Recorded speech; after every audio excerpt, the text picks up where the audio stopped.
What's the greatest blessing?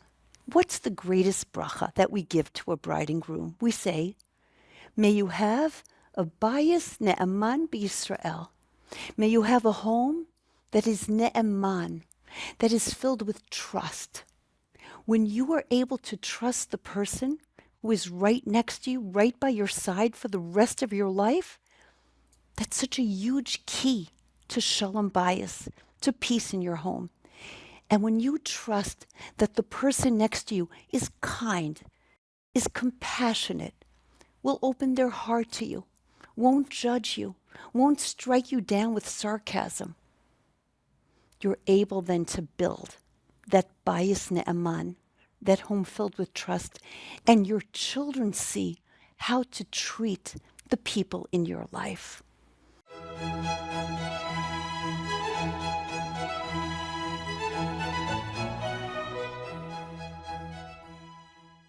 Acknowledging what it is that they do is fundamentally critical. It's foundational to every relationship, particularly with your spouse who depends upon you the most. Imagine, by the way, how you would feel if 3 times a day your spouse acknowledged your efforts. I love the way you handle the kids. I love that you said this. You didn't say this. It could be a text, a note, a call, some acknowledgement of appreciation in how you handled something. You would feel fantastic. Now, if you did this with your spouse and they did this with you, you would really move yourself closer to having a magical marriage.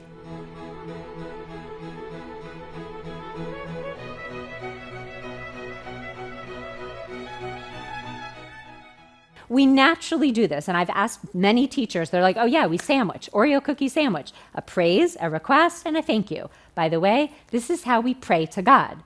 According to Judaism, the minimum requirement for tefillah, for talking to God, for having a relationship with God, for prayer, is a praise, a request, and a thank you. It's so interesting that this is the minimum requirement to have a great relationship with God. And this is the same exact formula that we want to use with everyone in our life, from our in-laws to our parents, to our spouse, to our kids, right? To our teachers, to our students, everyone, a praise, a request, and a thank you. If we go right in for the request, which is usually a criticism, so the person's going to hate you, right? So we want to do a praise. We want to make it sweet. Then a nicely phrased constructive criticism, and we're a team. Let's work this out together. And then a thank you. So I think Oreo cookie sandwich, praise, request, thank you. This is how we want to deal with all the relationships in our life, but particularly marriage.